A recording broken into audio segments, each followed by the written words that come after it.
The Reborn Duchess by Soonjin. Narrated by a digital voice. What follows is an abridged preview. Selected scenes from the opening of Book 1, edited into one continuous listen.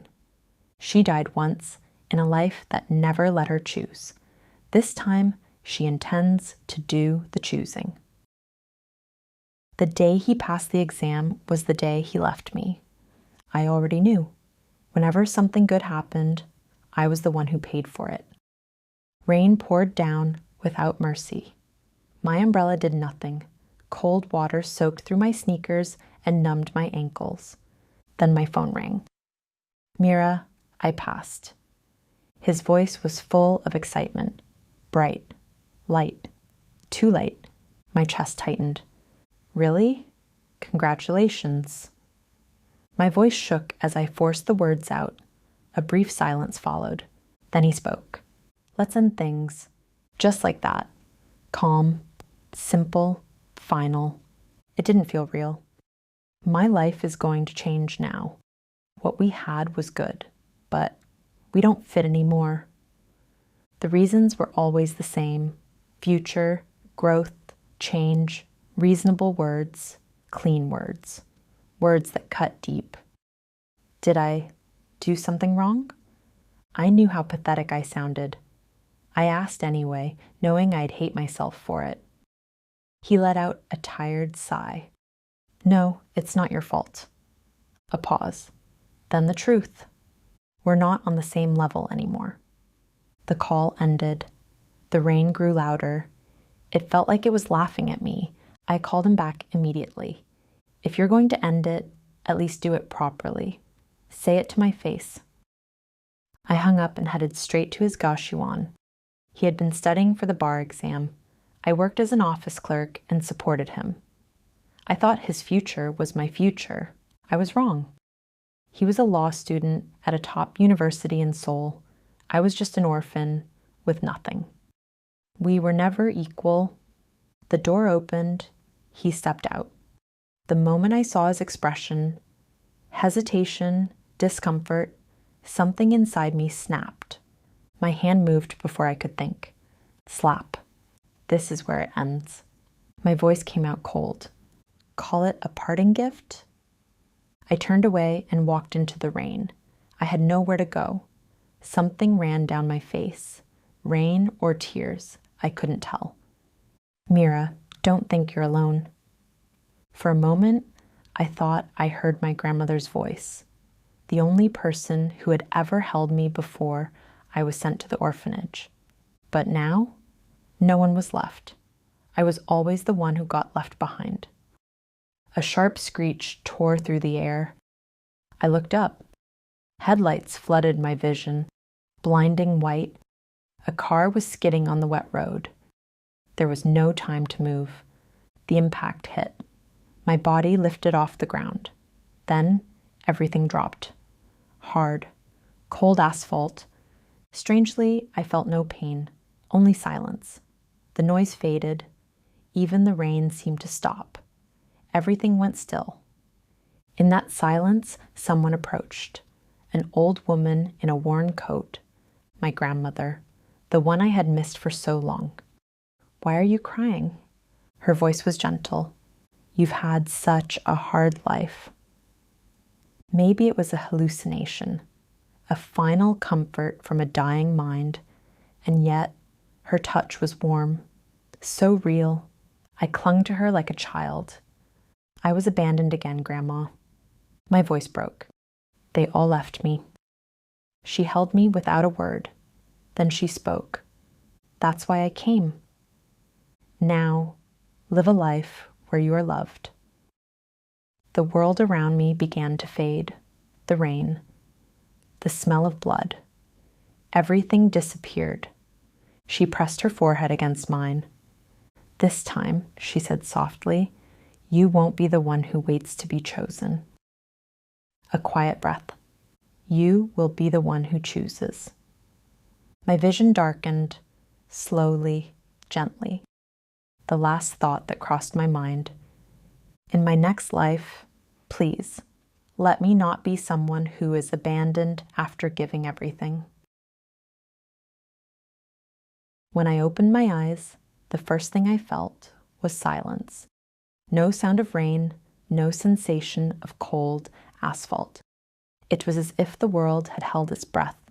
Fragments of yesterday flashed by, the downpour, the breakup, and the blinding headlights of the car that hit me.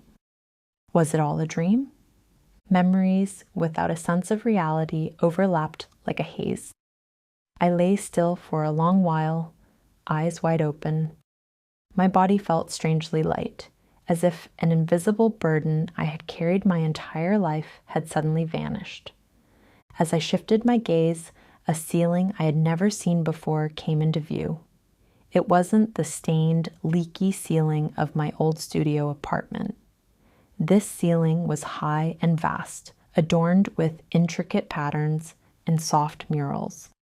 The fabric beneath my fingertips was impossibly soft. Where am I? I sat up.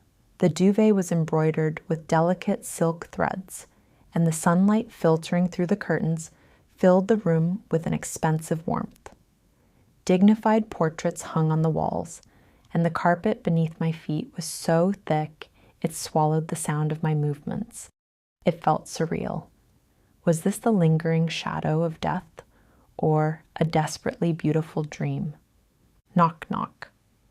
With a cautious knock, a middle-aged woman entered and bowed deeply. "My lady, you have finally awakened." My lady? The woman's attire belonged to no era I knew. She was dressed in the neat yet luxurious garments of a medieval noble's maid. Where is this? My voice came out wrong, like it belonged to someone else. The woman looked relieved as she answered. "It seems your senses have not fully returned yet. This is the Armia Duchy." The duchy. That word struck my heart. In that moment, a sharp pain pierced my head and unfamiliar memories rushed in like a tidal wave. Names, places, voices, Aria Armia. The name rolled off my tongue without any sense of strangeness. I looked down at my hands, pale, delicate hands that had never known a day of hard labor. I walked over to the full-length mirror. Standing there was a stranger, a woman in her early 20s. She had soft brown bobbed hair, skin that seemed to contain light, and deep, clear eyes that turned even sorrow into a form of art. But why is my hair so short? The noble ladies I remembered all had long hair. At my question, the maid avoided my gaze and spoke hesitantly. "When you were caught in the fire last month, your hair was damaged, so we had no choice but to trim it." The fire. Blurred images of flames, smoke, and screams flashed by. According to the maid, I had been unconscious for days since the accident. Did Aria really just have an accident? A chill ran down my spine. There felt like a hidden truth buried somewhere in this duchy. The reason Aria vanished and I entered this body. But one thing was certain. This life is different. In my past life, I was always the one supporting others, only to be discarded. But now I was the lady of the Armia Duchy, someone born with the power to choose. "Bring me a meal, and I wish to be alone today." The maid withdrew, and a luxurious table was set. Golden soup, fish fragrant with butter, a feast meant only for me, with no need to walk on eggshells around anyone. Why did I waste on others the time and care I should have kept for myself? I decided to wash away the regrets of the past with the warmth of the meal. Dabbing my lips with a napkin, I made a vow. In this life, I would live for myself. I would never exhaust my life for someone else again. As the days passed, the duchy became unnervingly busy. The footsteps of maids in the hallways quickened, and hurried whispers filled the air. The ball. That single word had completely transformed the atmosphere of the estate. And finally, the morning of the decisive battle dawned. A few hours before the ball, I sat on my bed and watched the maids withdraw. Only the faint, steady glow of the magical lamps remained, quietly illuminating the room. As the last maid closed the door, I was finally perfectly alone. I let out a long breath I hadn't realized I was holding. Resting on a chair was the ivory dress I would wear. Fine gold threads were woven into the fabric, giving it a mysterious charm that shifted like a flowing galaxy depending on the angle of the light. In my past life, I always wore clothes like camouflage. My way of surviving as the orphan Mira was to blend into the crowd, never standing out. But this garment was undeniably meant for the protagonist of the night. I stood before the full-length mirror. Aria Armia stood there, staring back. A face that was still strange, yet becoming slowly familiar. Calm eyes and the upright posture of a high-born lady. "I suppose I'm still not entirely you yet," I whispered to my reflection. Aria's memories had seeped into me, but deep within that abyss, Mira, the girl who had spent her whole life tiptoeing around everyone, craving love, still held her breath. But there was no need to live that way in this life, was there? A smirk escaped my lips, and the gaze of the Aria in the mirror sharpened. This ball was not merely a place for dancing. It was the battlefield where power shifted and people sized each other up. And there, my fiancé, Lord Legion, would appear. In my memories, he was always cold, polite, but with an impenetrable wall around him. Was he truly uninvolved in the fire? What I needed now was not doubt, but a declaration. This ball was not an exhibition to get myself chosen. It was a place for me to confirm who I would choose and where I would stand in this world. Maybe I can afford to be a little greedy. I had the status, the power, and the choices all in my hands. I turned away from the mirror, crossed to the bed, and pulled the covers up to my chin. The candles burned low around me. Watch closely, world. Today is the day I take the first step. The duchy, on the night of the ball, wore a face entirely different from the day. Hundreds of candles illuminated the marble floors, and the air was thick with expensive perfume and the melody of string instruments. I took one last look in the mirror. The short hair I had initially disliked turned out to be a stroke of genius. The delicate embroidery of the dress emphasized my slender collarbones, and the shortcut fully revealed my elegant neckline, making my presence even more vivid. "My lady, you are truly breathtaking." I didn't offer a shy smile at the maid's sincere praise. Instead, I gave a slight nod and took a deep breath.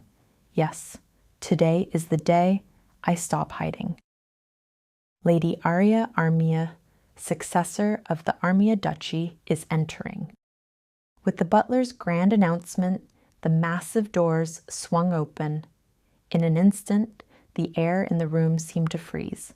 Brilliant light, the heavy scent of flowers, and above all, hundreds of gazes pierced through me like arrows. It was my first official appearance since the fire. Whispers spread like waves. "That hair, it really is short. They say she lost her memories, but her aura has completely changed. She seems like a different person." Words mixed with curiosity and mockery fluttered through the air. The Mira of my past life would have shrunk under those judging eyes, but the current me held my head even higher. "Watch all you want." I walked gracefully toward the center of the ballroom. With every sway of my short hair, the whispering died down. This wasn't fear. It was overwhelming fascination. Before I could take another step, a figure cut through the crowd toward me. Pale blonde hair pinned with severe precision, a dress stitched too carefully, and unlike everyone else in the room, Her eyes did not move politely past my hair. They settled on it. Lady Aria, the shortcut is striking on you, provocative, even. The smile she offered was not unkind. It was, if anything, too composed for someone who should have been a stranger. I searched Aria's fragmented memories for her face. It was there, at gardens, at teas, in the corner of rooms my mother had once filled. But we had never been close. We had never even spoken at length. So why is she looking at me like that? Thank you, I said evenly. Oh, fire suits some women better than silk. She inclined her head, and before I could answer, she stepped back into the crowd. I filed the encounter away in the place I kept things I did not yet understand. At that moment, among the countless other gazes, I felt one that was particularly sharp, cold, solid, like a finely honed blade. It was Lord Legion. He stood at the edge of the ballroom in his pitch black uniform. I didn't miss the slight tremor in his normally indifferent eyes. He began to move toward me. I tilted my head back to meet his gaze. In Aria's memories, Legion was like a statue in a museum, cold, refined, and untouchable. But the man standing before me now was startlingly vivid. My heart is fluttering. I had to admit it. My pulse was racing at an abnormal pace. It felt as if a being I had only dreamed of had stepped into reality. The features were exactly as Aria remembered, yet, at this distance, my body reacted before my head could. Dazzling blonde hair and piercing blue eyes. That's practically cheating. Do I look all right to him? The thought was childish, and I knew it. In the past, he was a man who always remained outside a certain line, perfectly polite but never sharing any warmth. Yet, the Legion before me now was different, excessively so. His expression remained disciplined, but the way he looked at me was undeniably changed. It was as if he were searching for something he couldn't quite name, longing to confirm a suspicion he hadn't yet put into words. The moment I met that gaze head-on, a chill ran down my spine. Does this man notice something? That I wasn't Aria, but a stranger inhabiting her shell. My fingertips trembled slightly, but alongside that fear, strangely, something in my chest loosened. Kindness has a way of stripping away one's defenses. In my past life, and in this one, I was always so easily undone by it. I would love to. I slowly reached out my hand. He took it. His grip was firm, but measured. The touch of a man accustomed to authority rather than a blade, careful in a way that felt deliberate. As the music changed, we naturally drifted into the center of the ballroom. "Are you all right?" he asked in a low voice. It wasn't a formal greeting. It was the voice of someone genuinely worried. I was speechless for a moment. In my past life, I was always the one worrying about others. Was it always this foreign and warm for someone to ask how I was first? "Yes, I'm fine." As I caught my breath and answered, Legion lowered his head slightly. His voice became intimate, as if intended only for my ears. That night, my heart dropped, the fire. Instinctively, my body stiffened, but he didn't finish his sentence. "No, not now." That pause became a massive mystery, embedding itself in my heart. He knows something, but he chose silence. That considerate choice felt strangely reliable, a warmth that couldn't be explained by the dry term arranged engagement. If it's this man, a union built on mutual respect rather than blind devotion, a bond that grew slowly, warmly, without demanding anything in return. Even the old me might have found that worth hoping for. The dance ended, and the bright lights became overwhelming. Could we step outside for a moment? We stepped onto the terrace, and the cool night air rushed in. The sky looked as if someone had scattered jewels across it. The words slipped out before I could catch them. I haven't seen a night sky like this in a long time. Before I came here, I didn't even have the luxury to look at the stars. I knew my mistake the moment the silence settled. Before I came here, but I didn't correct myself. To me, that was the most honest truth. Do you like stars, Lord Legion? I don't dislike them. I liked his blunt yet honest answer. That's good, because looking at them together is much better than looking at them alone. I felt shy, but I had no regrets. When the last dance ended and the night finally released its guests, I slipped away from the crowd and made my way back through the familiar corridors. The duchy was quieter now, the music fading, the candles burning lower, but the warmth of the evening still clung to my skin. This life might truly be different. Back in my room, I cast off the heavy dress. My reflection was still flushed with excitement, but soon a strange sense of dissonance crept in. This face, I don't know the area from before the fire. My memories are fragmented, and the decisive moments are shrouded in fog. And it seemed Legion knew that gap, that gaze of his, looking at me like he was waiting to confirm something he already suspected. Why did he stop himself from talking about that night? Is there a truth I'm not supposed to know? Was the fire truly an accident? The flames, the smoke, the terror just before losing consciousness, those scenes were so blurry, it was as if someone had intentionally erased them. In this vast duchy, am I really safe? The fact that the fire started from within the house pierced my heart like a thorn.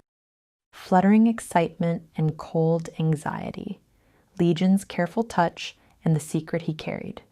Still, I won't run away, because in this life, I want to find both the truth and love with my own hands. The excitement hadn't faded, but it couldn't drown out the question that had lodged itself beneath it like a splinter. He almost said something about that night, and then he stopped. People don't stop themselves from saying things unless those things are dangerous. Standing before the orphanage gates, my chest tightened strangely. It wasn't exactly pain, but a peculiar trembling, as if my heart was beating a second too late, as if someone I had forgotten was gently knocking on a door inside me. It was an unexplainable sense of déjà vu. I had never walked this path or opened these gates since coming to this world. And yet, my breath hitched. Despite the unfamiliar scenery, I wasn't anxious. Instead, I felt a warm opening in my heart, a feeling that this wasn't the first time. No, a certainty that even if it were the first time, this place would never reject me. My lady, are you truly going inside? The voice of a vassal behind me was thick with disapproval. You haven't fully recovered since the fire. There is no need for you to personally visit such a lowly place. Think of your reputation. The Duke's prestige will... I stared silently at the gates and spoke slowly. Why do you call this such a place? The vassal's words cut off instantly. It is where children live. And I added my honest thoughts. For some reason, it feels nostalgic. Isn't it strange? Have I ever been here before? At my question, the eyes of a few vassals shook slightly. That split-second reaction made me even more nervous. Why are they making those faces? Just as my suspicion grew, I felt a heavy presence behind me. Enough. It was my father, the Duke of Armia, a man who cast aside emotion and made decisions based solely on judgment. This is my daughter's choice. I will take responsibility. With that single sentence, all opposition vanished. My father looked me straight in the eyes. This is your choice, Aria. Whatever the result, the name Armia will bear it. It was authority itself, neither kind nor cold. Within that blunt declaration, I suddenly felt the absence of my late mother. If she were alive, would she have looked at this strange pull I felt with different eyes? I cautiously stepped inside the orphanage. The moment the door opened, the voices of children rushed out like a wave. It was all so familiar. It was more than just my memories of living as Mira. My heart ached too much for that to be the only reason. It felt as if I had a place here since a very long time ago. There's something here, definitely. While unexplainable emotions swirled within me, a man walked out from among the people. He wore a neat suit and his posture was perfectly disciplined. It was Marcus Kyle Bellicrode, the Empire's Minister of Finance. He had pitch black hair and dark eyes that seemed to swallow even the light. Despite his smileless face, his beauty was intense enough to grab anyone's attention, but the air around him was chillingly calm. Marquis Bellicrode. He was exactly as the rumors described. The fact that he held the Empire's treasury at such a young age was proof of his remarkable capability, and yet, it is better to lower yourself before children. Without hesitation, he knelt on one knee on the ground. He didn't seem to care that his expensive suit was touching the dusty floor. He met a child's eyes and kindly asked what they wanted to do instead of studying. I felt like I was seeing the true face of the man the world knew only as an icy wall. Then his gaze turned towards me. "My lady, thank you for coming." It was likely just a formal greeting, but my heart fluttered strangely. Kyle offered a sandwich, suggesting we eat with the children. I shook my head with a smile. I didn't think of that part, but don't worry. Tonight, the Armia Duchy's chef will show off his skills. Nothing beats chicken for growing kids. The children's cheers erupted. Under the glowing sunset, a magnificent feast was set in the yard. I ate quietly among the children. It was a time when I didn't have to rush to take care of others, nor watch my portions under anyone's gaze. Kyle, too, was naturally sharing bread beside the children. In my past life, and in this world, this was the first time I had such a peaceful meal. As night deepened, I boarded the carriage back to the duchy. The soft darkness flowed past the window. My body was tired, but my heart was unusually light. Even though I have a fiancé, Lord Legion's face flashed in my mind. Was it all right to feel this kind of attraction toward another man? In the past, I would have stayed up all night feeling guilty. But this time, I pushed that thought aside. Complicated things could wait until tomorrow. Returning to my room and lying on my bed, the tension melted away. It was a day where I didn't have to prove anything. A night where I didn't have to endure to meet someone else's expectations. The laughter of the orphanage and Kyle's warm gaze came to mind one after another. It was the first time I had felt such peace since coming to this world. A soft knock at the doorframe pulled me back. Elena, the head maid, the one who had served this house longer than any other, stood in the doorway with her hands folded too tightly in front of her. "My lady, forgive me for disturbing you at this hour, but after today's visit, I could not stay silent any longer." I sat up. "Come in." She entered, closing the door without a sound. She didn't come close. She stood at a careful distance, as if whatever she was about to say might cause damage if spoken too near. "The late Duchess, your mother, was the one who built that orphanage." The room went very still. She built it quietly, not as a public act of charity. Elena's voice was low and deliberate. It was something more personal. When she was young, before the marriage, her own future was uncertain. She came from a branch family with little standing and no guarantee anyone would catch her if things went wrong. The orphanage was her answer to that fear, a place that would exist for everyone who had no safety net. I didn't speak. And when you were born, my lady, there was danger. The Duke had enemies in those early years who would have used a child as a hostage against him. For 3 months, you were kept at the orphanage, hidden, safe. Elena looked down at her folded hands. You were very small, no more than a few weeks old. You would not remember. But your body might. She didn't say it. She didn't have to. Some of the rooms you walked through today, she continued softly, are the same rooms where you were kept. The gate you pushed open this morning, you were carried through it when you were barely able to hold your own head up. Your mother visited every week. She would sit in that yard and hold you and then leave again, so no one outside would know. Silence. Why didn't anyone tell me this before? Because after the fire, we didn't know what you remembered and what you didn't. And before that, she hesitated. It was a private grief. Your father doesn't speak of it. I thought perhaps you already knew. She met my eyes at last.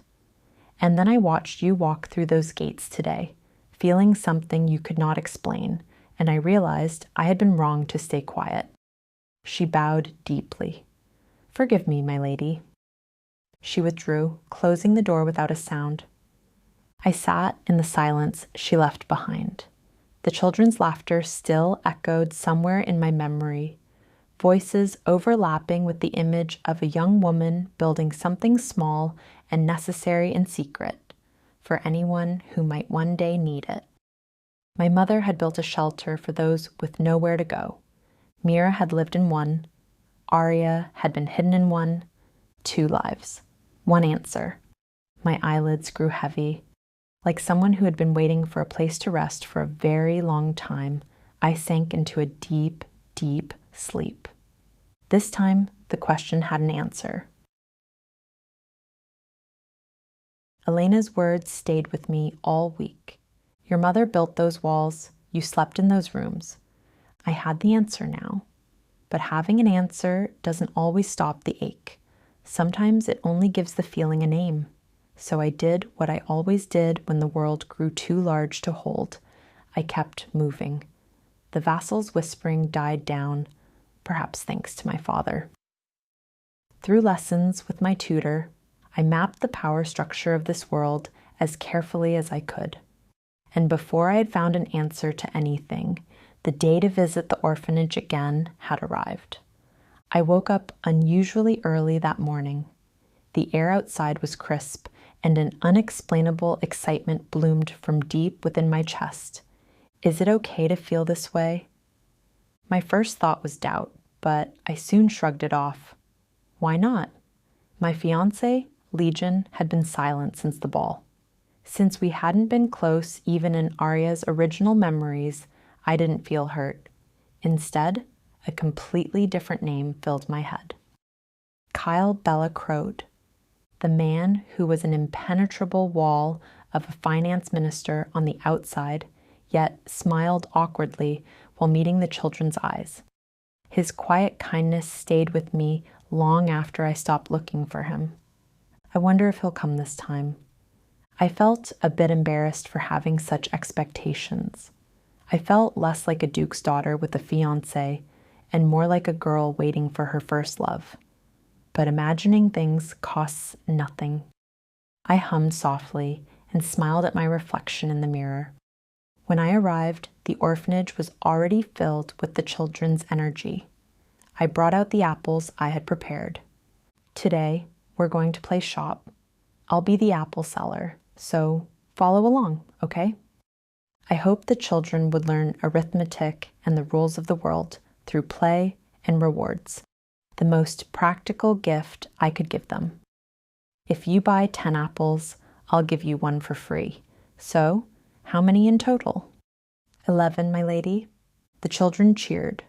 I took a subtle look around, but the black-haired man I expected was nowhere to be seen. Though I felt a tinge of disappointment, I quickly regained my composure and set out to clean the alleyway with the kids. Just as I entered the worn-out alley with a broom in hand, that mister is here again, the scary one. I turned my head following the child's gaze. A man was leaning precariously against the alley wall. He wore worn-out clothes, and a dark bloodstain spread across his shoulder, clearly a sword wound. That was an abridged preview of The Reborn Duchess by Soonjin. Aria's story is only beginning. The truth behind the fire, the secret Legion is keeping, and the choice that decides everything. The complete book is waiting for you on Amazon. Search The Reborn Duchess by Soonjin. And for a song written for this story, search Soonjin on Spotify, Apple Music, and YouTube.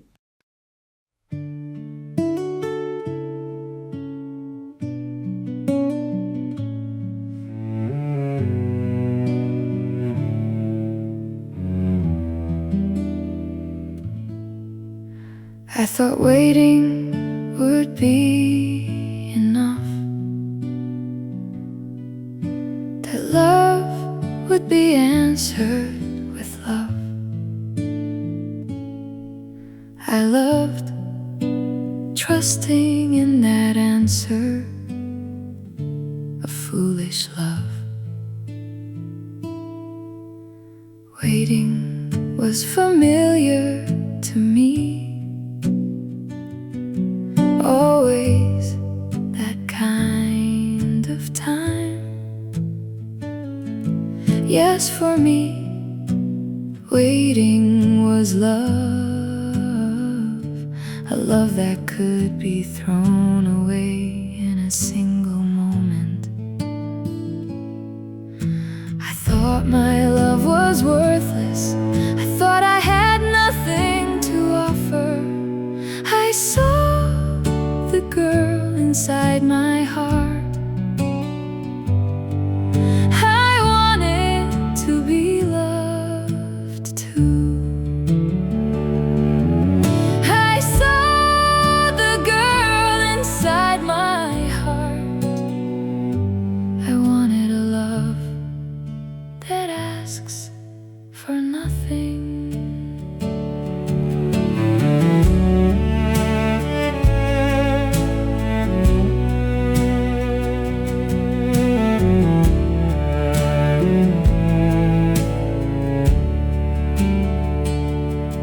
There was a love that asked for nothing, a love I didn't need to expect.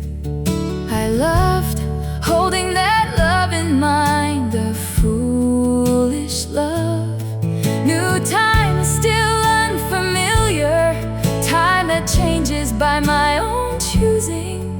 That newness, that was love too.